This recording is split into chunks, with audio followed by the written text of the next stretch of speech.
صدقہ فطر کے بارے میں رہنمائی فرما دیں۔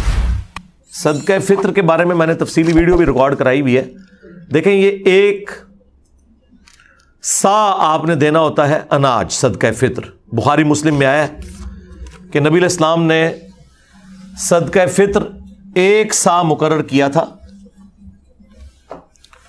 اناج جو کی شکل میں، گندم کی شکل میں، کھجور کی شکل میں، پنیر کی شکل میں، کشمش کی شکل میں، یہ ساری چیزیں بخاری مسلم میں آئی ہیں۔ اور ہر بڑے چھوٹے، ایون ایک دن کے بچے کی طرف سے بھی، خواہ غلام ہے یا آزاد ہے، مرد ہے، عورت ہے، بوڑھا ہے، بچہ ہے، وہ اس نے ادا کرنا ہے ایک سا۔ یہ نبی علیہ السلام نے اسے مشروع فرمایا۔ اور ابو داؤد کے اندر حدیث موجود ہے کہ نبی علیہ السلام نے جو روزہ دار کے روزے میں جو کمزوریاں رہ جاتی ہیں نا، کبھی فحش گوئی ہو گئی، کوئی اور گناہ کا کام ہو گیا، اس کی کمپنسیشن کے لیے مشروع فرمایا اسے کہ ہر شخص نے یہ ادا کرنا ہے۔ اور صحابہ کرام اسے عید سے پہلے پہلے ادا کرتے تھے، اور پریفریبل یہ کہ بالکل آخری دنوں میں آپ اسے ادا کریں۔ اب اس حدیث کی طرف آئیں جو بخاری مسلم میں موجود ہے کہ وہ سا کیا ہے۔ سا ایک پیمانہ تھا میئرمنٹ کا نبی علیہ السلام کے مبارک زمانے کے اندر۔ ایک سا کے اندر 4 مد ہوا کرتے تھے، جس طرح ہمارے زمانے میں 1 کلو گرام کے اندر 4 پاؤ ہوتے ہیں۔ 1 کلو گرام ہم کتنا لیتے ہیں؟ 1000 گرام۔ اور 1 پاؤ کتنا ہے؟ 250 گرام۔ 250 والے 4 ہوں تو 1 کلو گرام بن جاتا ہے۔ بالکل اس طریقے سے اس زمانے میں 4 مد مل کر ایک سا بنایا کرتے تھے۔ اور یہ میئرمنٹ تولنے کے اعتبار سے نہیں ہوتی تھی، ماپنے کے اعتبار سے ہوتی تھی۔ یعنی گڈویاں بنی ہوئی تھیں، جس طرح ہم بھی بچپن میں کبھی محلے میں وہ بیر بیچنے آتا تھا تو وہ گڈویاں بھر کے نا وہ دیتے ہوتے تھے۔ آج کل تو تول کے ہوتے ہیں نا، گڈویوں کے ذریعے ہوتے تھے۔ ابھی بھی گڈویوں والا ہے ماپنے والا دودھ کے کیس میں۔ 1 لیٹر کا ہم نے پیمانہ رکھا ہوا ہے، 1 لیٹر کے اندر 1000 ملی لیٹر ہوتے ہیں۔ لیکن ہم غلط العام میں پتہ اسے کیا کہتے ہیں؟ 1 کلو دودھ دے دو۔ حالانکہ اگر آپ 1 کلو دودھ لے رہے ہیں تو وہ 1 لیٹر دودھ سے کم ہوگا، کیونکہ دودھ کا وزن پانی سے زیادہ ہوتا ہے۔ ہاں، 1 کلو گرام پانی اور 1 لیٹر پانی یہ اپنے وزن میں برابر ہوں گے، کیونکہ وہ 1 لیٹر پیمانہ رکھے یہ گیا ہے کہ سٹینڈرڈ پانی کو مانا گیا ہے کہ پانی کا جو وزن ہے نا 1 کلو گرام جو ہو، وہ پانی جتنا والیوم گھیرتا ہے، جتنی جگہ گھیرتا ہے، اسے 1 لیٹر قرار دے دیا گیا اور وہ پیمانہ بن گیا اس کا۔ لیکن دودھ تو پانی سے تھوڑا وزنی ہوتا ہے، تو دودھ اگر آپ 1 کلو گرام لیتے ہیں نا، 1 کلو گرام دودھ، تو وہ آپ کو 1 لیٹر پانی یا 1 لیٹر جو دودھ ہونا چاہیے تھا اس سے کم پڑے گا، کیونکہ اس کا وزن زیادہ ہے، وہ پہلے ہی پورا ہو جائے گا۔ ٹھیک ہو گیا؟ یہ میں نے آپ کو کلیریفائی کر دیا۔ اچھا، اب آ جائیں اس طرف۔ تو اب عرب ملکوں کے اندر تو یہ آج ظاہر ہے وہ عرب کے لوگ پھر اپنی اس ڈکشنری کو ٹرانسفر کر کے باقی لوگوں کو بتاتے ہیں، یہ پیمانے تو ان کے تھے۔ تو اس میں جو سعودی عرب کی فتویٰ کمیٹی ہے نا، اس نے باقاعدہ اس کی کیلکولیشن کی ہے 2600 گرام۔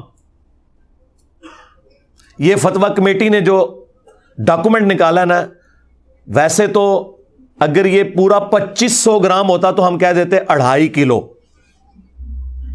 لیکن انہوں نے نکالا ہے اس کا 2600 گرام، یعنی 2.5 کلو کے اوپر 100 گرام۔ ایک کیلکولیشن یہ چل رہی ہے، ایک اور کیلکولیشن ہے جس میں ذرا پرانے زمانے کی ہے، وہ کنورژن کرتے ہیں نا، 2750 گرام بن رہا ہے، یعنی 2.25 کلو۔ اور ایک تیسری کیلکولیشن میں 2400 گرام بن رہا ہے، جس میں 1 مد 600 گرام کے برابر ہے، تو وہ 4 مد ایک ساتھ مل کے 2400۔ تو یہ 3 یعنی چل رہے ہیں 2400 گرام، 2600 گرام، 2750 گرام. یہ 2750 جو ہے یہ سیف سائڈ کے اوپر ہے, یہ 3.25 کلو ہے. ٹھیک ہے, تو 2750 گرام یعنی کہ 3.25 کلو یہ اپروپریٹ ہے. ایک سا 2750 گرام 3.25 کلو. اور اگر زیادہ احتیاط آپ نے کرنی ہے راؤنڈ آف کر لیں, 3 کلو ہی دے دیں. 3 کلو کھجور بھی دے سکتے ہیں, ظاہر ہے وہ تو مہنگی پڑے گی, 600 روپے کلو کھجور آلموسٹ ہے 1800. آٹا کتنا کلو چل رہا ہے جی؟ 150. تو اگر آٹا لیں گے 300 تو 450 روپے بن جائے گا. ٹھیک ہے, کشمش لیں گے تو ہزاروں میں بنے گی, پنیر لیں گے ہزاروں میں بنے گی. اچھا یہ سب پھر وہ آپ نے 3.25 کلو یا 3 کلو سب کے لیے وزن ایک ہی ہے, ایک سا, کیونکہ بخاری مسلم میں ہے کہ ایک سا دیتے تھے اناج, اور پھر ساتھ یہ ہے کشمش, پنیر, کھجور, گندم, جو اناج ہے وہ سارے کا سارا اس میں آتا ہے. وزن وہی رہے گا 3.25 کلو یا راؤنڈ آف کر کے 3 کلو. اور یہ جو میں آپ کو یہ فگر بتا رہا ہوں یہ سنی اور شیعہ کے ہاں کامن ہے. ہاں مسلم شریف میں آتا ہے کہ حضرت معاویہ رضی اللہ تعالیٰ عنہ نے جہاں اور کئی معاملات کے اندر سنت میں اپنی رائے کو داخل کیا, اس میں بھی داخل کر دیا تھا. انہوں نے کہا تھا کہ جی ہمارے والی جو گندم ہے وہ اعلیٰ کوالٹی کی ہے, لہٰذا ہم آدھی گندم دیا کریں گے. تو ابو سعید خدری اس پہ ناراض ہوئے. انہوں نے کہا کہ میں جو چیز رسول اللہ سے سن چکا ہوں اور آپ کے حکم پہ عمل کر چکا ہوں, میں تو مرتے دم تک ایک سا ہی دیا کروں گا صدقہ فطر. تو شکر الحمدللہ ماموں پارٹی بھی ایک سا ہی دیتی ہے آج. ہاں وہ ماموں کے مطابق نہیں چل رہے بلکہ بخاری مسلم کے مطابق چل رہے ہیں. تو وہ آپ نے نصف سا نہیں کرنا کہ جی وہ والی گندم سستی ہے تو وہ والی مہنگی ہے. گندم جو آپ کھاتے ہیں وہ. اب اگر کوئی یورپ اور امریکہ میں ہے نا جناب, تو اس نے یورپ اور امریکہ کے ریٹ کے اوپر کرنا ہے. تقسیم بے شک پاکستان میں کرے لیکن کھارا تو وہاں سے ہے نا. یہ تو نہیں ہو سکتا کہ کھارا وہاں ہے اور کیلکولیشن یہاں کی نکالے گا وہ, نہ اس طرح نہیں ہو سکتا. ہاں قربانی کے جانور والا معاملہ ایک الگ ہے, وہ بھلے وہاں خریدے یا یہاں خریدے, وہ تو جانور پورا آپ نے لے لیا نا یا حصہ ڈال لیا, اور وہاں تو وہ پھر اس طرح کرنے بھی نہیں دیتے. لیکن یہ تو آپ نے جو خود کھاتے ہیں نا وہ آپ نے 3.25 کلو سیف سائڈ پہ رہتے ہوئے 3 کلو اناج آپ نے دینا ہے. تو اگر آپ آٹے کے مطابق کیلکولیشن کر لیں, اچھا یہ آٹا بھی 150 روپے کلو اس کے لیے جو 150 والا آٹا, اگر کوئی دیسی آٹا لے رہا ہے اور وہ اوپر ہے تھوڑا سا تو وہ اس اعتبار سے زیادہ ریٹ لگائے گا. ہاں دیسی کا ہے 150 ہے, چلے ٹھیک ہے. پھر سفید آٹا تو اس سے سستا ہوگا, ہاں تو 450 ہے 3 کلو کا, تو ٹھیک ہے 450 آپ کر لیں. اور اگر آپ افورڈ کر سکتے ہیں تو راؤنڈ آف کر کے 500 دیں, زیادہ دینے میں کوئی گناہ نہیں ہے, کم میں مسئلہ ہے. اور یہ آپ کے روزے کے اندر جو کمزوریاں ہیں نا ان کا کفارہ بنے گا, یہ ذہن میں رکھیے گا. اس کے بغیر آپ کے روزے قبول نہیں ہوں گے, ان کی کمزوریاں کمپنسیٹ نہیں ہوں گی. اور اگر اس دن بھی کوئی بچہ آپ کے گھر پیدا ہوا ہے نا, اگرچہ اس نے روزہ رکھنا ہے یا نہیں رکھنا, جو بچے روزہ رکھنے والے ہیں نہیں رکھنے والے, بوڑھے رکھنے والے نہیں رکھنے والے, ہر ایک کی طرف سے گھر کے سربراہ نے وہ دینا ہے. ہاں یہ ذہن میں رکھیے گا. اس میں کوئی روزہ رکھتا ہے یا نہیں رکھتا, ہاں جو بندہ افورڈ نہیں کر سکتا اس کے لیے کوئی نصاب نہیں ہے زکوٰۃ والا کہ ایک بندہ کہے کہ میں امیر ہوں گا تو ہی میں دوں گا. نہیں, ایک عام آدمی بھی دے گا.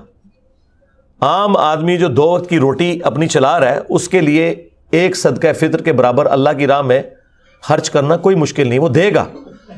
کس کو دے گا؟ اپنے سے زیادہ غریب لوگوں کو دے گا. اس میں جو امام شافعی نے تھوڑا سا غلو کیا اور اہل حدیث بھی حنفیوں کی ٹسل میں اس طرف چل پڑے کہ چونکہ احادیث کے اندر اناج آیا لہٰذا اس کے ایکویلنٹ پیسے نہیں نکالے جا سکتے. آپ کو پتہ ہے یہ بات, اہل حدیث کہتے ہیں کہ اگر کسی نے 2.5 کلو یا 3.25 یا 3 کلو اناج کے پیسے دے دیے تو اس کا صدقہ فطر ادا نہیں ہوگا. حنفی کہتے ہیں نہیں, پیسے بھی دے سکتے ہیں اور آپ اناج بھی دے سکتے ہیں. میرا موقف امام حنیفہ کے ساتھ ہے. یہ جو اہل حدیث نے مسئلہ کھڑا کیا اور امام شافعی سے مستعار لیا حنفیوں کی ٹسل میں, یہ بالکل باطل ہے. مجھے بتائیں اب جتنی آبادی ہو چکی ہوئی ہے, اگر آپ اسے راشن میں ٹرانسلیٹ کرنا شروع کر دیں پھر تو مدرسوں اور مسجدوں کے باہر لا کے بڑی بڑے ٹرک اور کنٹینر کھڑے کرنے پڑیں گے. یہ پاسبل ہے آج کے دور کے اندر. اور پھر جن مولویوں کو آپ مسجد میں جاتے ہوئے پیسے دے رہے ہیں ان سے پوچھیں کہ یار تم نے اتنا جو یہ اکٹھا کیا ہے پیسہ, بعد میں راشن لیتے ہو پھر اس کا؟ ہو سکتا ہے آپ کو کہہ دیں ہم لیتے ہیں, لیکن لیتے کوئی نہیں ہوں گے. کون لے گا یار؟ لاکھوں روپے کے تو انہیں بڑے بڑے کنٹینر گندم کے اور وہ آٹے کے لینے پڑیں گے اور بوریاں, پھر اس کو تقسیم کرنے کا تکلف کون اٹھائے گا؟ اور یہ آٹا اتنا نہیں ہے کہ یہ خود کھا لیں, کتنا کھائیں گے؟ یہ تو سینکڑوں سال تک کھاتے رہے تو جتنا انہوں نے اکٹھا کیا ختم نہیں ہونا. اور بس وہ پیسے لگا رہے ہیں اپنی گاڑیوں کے پیٹرول کے اوپر اور اپنے گھر کے بجلی کے بلوں کے اوپر. تسی خوش ہو, صدقہ فطر ادا کرتا ہے, تسی ہوندے رہو وہ خوش. تو یہ باطل مسئلہ ہے, اور اس میں میں علمی ان کو اینٹی وینم اور الزامی جواب دیتا ہوں کہ زکوٰۃ جو ہے وہ آپ کی دولت کا 40واں حصہ ہوتا ہے, آپ نے ہر سال نکالنی ہے 2.5%. تو مجھے بتائیں, کیا ہم سونے کی زکوٰۃ جب نکالتے ہیں تو اس سونے کو توڑوا کے اس کا 40واں حصہ دیتے ہیں یا اس کے برابر کرنسی دیتے ہیں اللہ کی بارگاہ میں؟ کرنسی. ادھر کبھی کسی اہل حدیث نے نہیں کہا کہ جی نہیں وہ سونے کے بدلے سونا ہی دینا ہوتا ہے کیونکہ زکوٰۃ تو سونے کے اوپر ہے اور سونا نکالنا ہے, چاندی کے بدلے چاندی نکالنی ہے. وہاں تو کوئی نہیں کہتا. وہ کیا کہتے ہیں جی ایکویلنٹ ہی ہے جی اس کے, ہاں ایکویلنٹ ہی ہے اس کے. تو یہ بھی ایکویلنٹ ہے.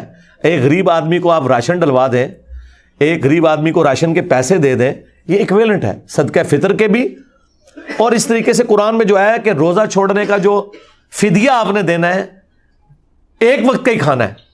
وہاں پہ میں حنفیوں کے ساتھ نہیں ہوں, حنفی کہتے ہیں 2 وقت کا کھانا ہے, خود سے انہوں نے دین میں داخل کیا ہے. وہاں اہل حدیث کا موقف ٹھیک ہے. دیکھیں ہم تو بیلنس چلتے ہیں, جس کی جو بات درست ہے اس کو صحیح کہتے ہیں. کہ قرآن میں جب آیا نا کہ آپ نے روزے کے بدلے فدیہ دینا ہے, تو قرآن کو کوئی آر نہیں تھی یہ کہنے میں کہ 2 وقت کا کھانا. آج کل تو بھائی 3 وقت کا کھانا ہے, ہم تو 3 وقت کھاتے ہیں عموماً. تو قرآن نے کہا کہ آپ نے مسکین کو فدیہ دینا ہے جو اوسطاً تم کھاتے ہو. تو اس کا مطلب ایک عام آدمی بھی, ایک گورا بھی پہلی دفعہ جب قرآن پڑھے گا نا تو اس کا مطلب یہی لے گا کہ ایک مسکین کو 1 وقت کا کھانا کھلانا ہے. حنفیوں کا 2 وقت کا کھلانا باطل ہے کیونکہ آج کل تو ہم 3 وقت کھا رہے ہیں. پھر ہر زمانے کا, ہر علاقے کا اپنا کلچر ہے. وہ بات ٹھیک ہے کہ ایک کھانے کے ایکویلنٹ, خواہ اسے کھانا کھلا دیں مسکین کو, خواہ اسے اتنی رقم دے دیں. اور یہی موقف تمام کفاروں کے لیے ہے, وہ 60 مسکینوں والا ہو, خواہ وہ 1 مسکین والا ہو, سب کا ایکویلنٹ یہ ہے کہ آپ پیسے بھی دے سکتے ہیں اور کھلا بھی سکتے ہیں. یہ آپ کی مرضی ہے, یہ اس کے اندر ٹالرنس موجود ہے. لہٰذا میں صدقہ فطر کے حوالے سے بالکل کلیئر ہوں. اگر آپ پیسے بھی دیتے ہیں کوئی ایشو نہیں ہے, اور جو لوگ زیادہ افورڈ کر سکتے ہیں وہ 3 کلو یا 3.25 کلو کشمش کی رقم کیلکولیٹ کریں. اب مجھے تو اس کی قیمت پتہ ہی نہیں کہ اس وقت کیا ہوگی, کیونکہ ہم تو اس طرح یہ کوئی آئٹم نہیں ہے, یہ تو چھٹانک برابر لیا جاتا ہے, اتنا مہنگا ہے. تو وہ ہزاروں میں بن رہا ہوگا. پنیر, چلے پنیر کی تو ہم کیلکولیشن کسی حد تک کر سکتے ہیں اس اعتبار سے کہ دیسی گھی کا کیا ریٹ چل رہا ہے جی آج کل, 3,000 روپے کلو, تو 9,000 روپیہ ہوگا اگر آپ دیسی گھی بھی دے سکتے ہیں. یہ بھی وہ ساری مصنوعات ہیں جو آپ کے کامن یوز میں. تو کسی کو زیادہ شوق ہے خرچ کرنے کا اور اسی مد میں, تو 9,000 روپیہ ایک گھر کے فرد کی طرف سے بے شک دے. 3 کلو دیسی گھی, جو چیزیں آپ کے کھانے کے یوز میں ہیں, اناج کی شکل میں ہو, کیونکہ وہاں پنیر آیا تھا نا, تو وہ آپ دے سکتے ہیں. وہ آپ کی مرضی, جس طریقے سے آپ مرضی کریں. وہ اللہ تعالیٰ نے آپ کو ٹالرنس دی ہوئی ہے, لیکن بہتر یہی ہے کہ آپ وہی چیزیں جو احادیث کے اندر آئی ہیں, جو کشمش, پنیر, گندم اور اسی کی فارم آٹا, کھجور, یہ آپ دے سکتے ہیں. کھجور کی کیلکولیشن چلے آسان ہے, جو اچھی والی تھوڑی سی نارمل کھجور ہے وہ 600 روپے کلو ہے, تو 1800 بن گیا. چلے 2,000 روپے آپ فیکس دے دیں. ضروری ہے آپ نے 500 دینا, 2,000 بھی دیں فیکس. اور ہر گھر کے ہر فرد کی طرف سے آپ نے دینا ہے. جو بیچارے افورڈ نہیں کر سکتے وہ نہ دیں, وہ لے لیں.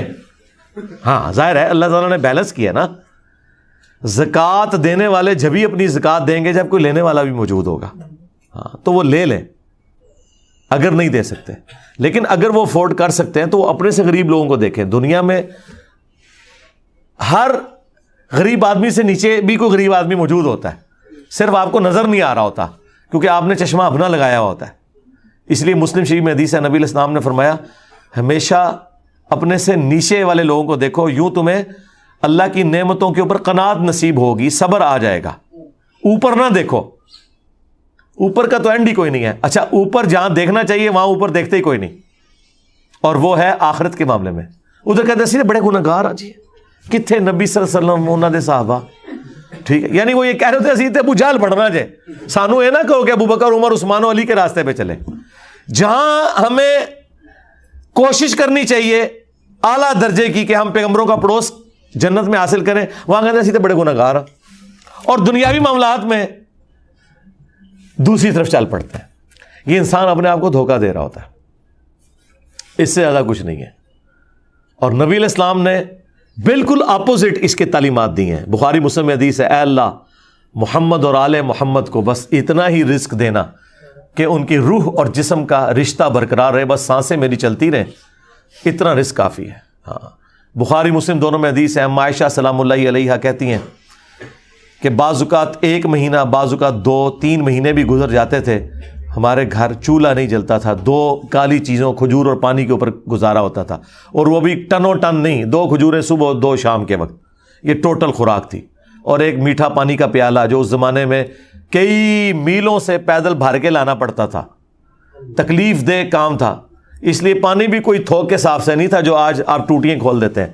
پانی میٹھا بھی ایک ایشو تھا. یہ ٹوٹل ان کا ایک سرمایہ تھا.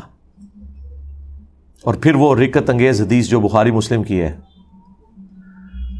جب نبی علیہ السلام اپنی بیویوں سے ناراض ہو کے گھر کے اوپر والے حصے میں شفٹ ہو گئے, جس میں صرف ایک مشکیزہ کونے میں لٹک رہا تھا, اور ایک برتن پانی والا, اور ایک چٹائی, اور اس پہ نبی علیہ السلام آرام فرما تھے, اور آپ کے اوپر کرتا بھی کوئی نہیں تھا, صرف تہمت باندھی ہوئی تھی, آپ لیٹے ہوئے ہیں. حضرت عمر اجازت لے کے جب گئے, آپ نے ایلا کیا تھا, 1 مہینے تک بیویوں سے ناراض ہوئے تھے, کیونکہ بیویوں نے ڈیمانڈ کی تھی کہ اب تو ہمیں وسعت ہو چکی ہے, ہمارا خرچہ بڑھائیں. لیکن حضور تو فقر کی زندگی گزار رہے تھے. اور پھر اللہ تعالیٰ نے اپنے نبی کا ساتھ دیا ہے, ان کی بیویوں کا ساتھ نہیں دیا. سورۃ الاحزاب کی آیات نازل کی کہ اے نبی اپنی بیویوں سے فرما دو کہ اگر تم دنیا اور اس کا مال چاہتی ہو تو آؤ, میں تمہیں یہ مال دے کے رخصت کر دیتا ہوں, طلاق دے دیتا ہوں. اور اگر تم اللہ, اس کا رسول اور آخرت کا گھر چاہتی ہو تو اسی طرح گزارا کرنا ہوگا, کیونکہ اجر بھی تو ڈبل ہونے والا ہے نا. تو نبی علیہ السلام 1 مہینے تک ناراض رہے گھر کی چھت پہ. اسی میں ہی حدیث میں بخاری مسلم میں آتا ہے کہ سیدنا عمر نے جا کے اپنی بیٹی کو بھی ڈانٹا, سیدہ حفصہ کو, باقی بیویوں کے ساتھ بھی جا کے تھوڑی مس ہینڈلنگ کی. بعد میں وہ پھر پچھتاتے بھی تھے, مجھے کیا یہ رائٹ پہنچتا, چلو میں اپنی بیٹی کو تو ڈانٹ سکتا ہوں, باقی بیویوں کو میں کیسے. لیکن وہ حضور کی محبت میں, آپ پتہ ہے حضرت عمر تو پھر میرے سے زیادہ جذباتی تھے. تو اب وہ کہتے ہیں کہ میں نے ارادہ کیا میں حضور کو کوئی ایسی بات کروں کہ حضور مسکرائیں, کیونکہ آپ تو بڑے سیریس موڈ میں بیٹھے ہیں. تو میں نے جاتے ہی کہا یا رسول اللہ دیکھیں جب تک ہم مکے میں تھے نا, ہماری بیویاں کتنی ہمارے کنٹرول میں تھیں, لیکن یہ انصار کی بیویاں تو اتنی تیز ہیں کہ انہوں نے اپنے مردوں کو دبا کے رکھا ہوا ہے, اور ان کو دیکھ دیکھ کے ہماری بیویاں بھی ہم پہ شیر ہو گئی ہیں. تو حضور اس بات کے اوپر مسکرائے, کہتے ہیں مجھے تھوڑی تسلی ہوئی کہ حضور کا موڈ تھوڑا بہتر ہو رہا ہے. تو پھر انہوں نے گپ شپ شروع کر دی. پھر نبی علیہ السلام کی جب وہ حضور پھر اٹھ کے بیٹھے, جب تو آپ کے کندھے کے اوپر چٹائی کے نشان تھے, اوپر کرتا بھی نہیں تھا, یا اگر چادر تھی تو چادر تو پھر اس طرح لی جاتی ہے تو احرام کی شکل میں بعض اوقات تو وہ نشان. حضرت عمر نے رونا شروع کر دیا کہ یا رسول اللہ آپ اللہ کے رسول ہیں اور آپ کی یہ حالت ہے, اور کیسر و کسرا دنیا کے مزے لوٹ رہے ہیں, اور آپ اللہ کے پیغمبر ہو کر دنیا اور آخرت میں انسانیت کے سردار ہو کر آپ کی حالت ہے. تو نبی علیہ السلام نے ایک جملہ بولا, بڑا سخت جملہ تھا. آپ نے فرمایا لگتا ہے عمر دنیا کی حقیقت ابھی بھی تم پر نہیں کھلی. باقی بابے تو شاہی کوئی نہیں, تبھی تو یہ نذرانے بٹور رہے ہیں. حضرت عمر پہ تو پھر بھی کھل گئی یہ جملہ سن کے, ان پہ آج تک نہیں کھلی, آج تک آپ کے چندے بٹور رہے ہیں, آپ کے چندوں کے اوپر عیاشیاں کر رہے ہیں, اور آپ کہتے ہیں ہمیں کچھ دیں گے, آپ ان کا چندہ بند کریں گے روڈوں پہ آ جائیں گے. ہاں وہ کہنے سے نا بابا جی کے لاہور ایک بابا پال رہے ہیں, میں کہ بابے کا چندہ آج بند کرو, انہاں مزاراں ہوتے کتے پھیرن گے, صفائی کرنے والا بھی نہیں تمہیں لبے گا. ہاں لنگر کھوانا دور دی گل, کتے پھیرن گے اتنے. نبی علیہ السلام نے فرمایا لگتا ہے عمر ابھی بھی دنیا کی حقیقت تم پر نہیں کھلی، کیا تم اس بات پہ راضی نہیں ہو کہ کیسر و کسرا یعنی رومنز اور پرشینز کے بادشاہ دنیا کے مزے لوٹیں اور ہم آخرت کی سعادت لوٹیں؟ سرکار یہ جملے پھر حضرت عمر نے ایسے پلے باندھے ہیں کہ اپنے دور خلافت میں نہ حرام کھایا ہے نہ کسی کو کھانے دیا ہے، ہاں ٹنڈ کے رکھا ہے۔ اسی لیے حضرت عمر کی وفات کے بعد فتنے شروع ہیں۔ انہوں نے بنو امیہ کو چھپانے کے لیے کہا کہ حضرت عثمان کی وفات فتنوں کا آغاز ہے، نہیں، حضرت عمر کی شہادت۔ بخاری مسلم میں حدیث ہے میری امت اور فتنوں کے درمیان دروازہ عمر ہے، جب یہ دروازہ توڑ دیا جائے گا تو امت پہ فتنے شروع ہو جائیں گے۔ اور وہ فتنہ یہ تھا کہ حضرت عمر کی زیرو ٹالرنس تھی، یعنی کہ مجھ سے زیادہ سخت تھے، وہ نہ حرام کھاتے تھے نہ کھانے دیتے تھے، زیرو ٹالرنس تھی، مینجمنٹ بڑی اسٹرانگ تھی۔ حضرت عمر کی شہادت کے بعد وہ معاملات اس طریقے سے strictly managerial point of view سے نہیں چل سکے، اس لیے حضور نے فرمایا تھا کہ میری امت اور فتنوں کے درمیان دروازہ عمر ہے۔ اور حضرت عمر نے خود کہا کہ وہ فتنہ جو سمندر کی موجوں کی طرح اس امت پہ آئے گا وہ حضرت عمر خود تھے، ان کی وفات کا ہونا، ان کی شہادت کا ہونا۔ اور بخاری مسلم میں الفاظ ہیں، حذیفہ بن یمان رازدار رسول یہ حدیث بیان کر رہے ہیں کہ وہ دروازہ توڑا جائے گا، کھولا نہیں جائے گا، یعنی حضرت عمر کو قتل کیا جائے گا۔ اور میرے نزدیک تو حضرت عمر کے قاتلین بھی بنو امیہ ہیں، اس کے بینیفیشری بھی، اور ان کو لانچ کرنے والے بھی یہ بنو امیہ ہی ہیں، یہ الگ سے ایک ٹاپک ہے۔ صلو علی محمد وآل محمد، اللہم صلی علی محمد وعلی آل محمد واصحاب محمد وازواج محمد اجمعین الی یوم الدین۔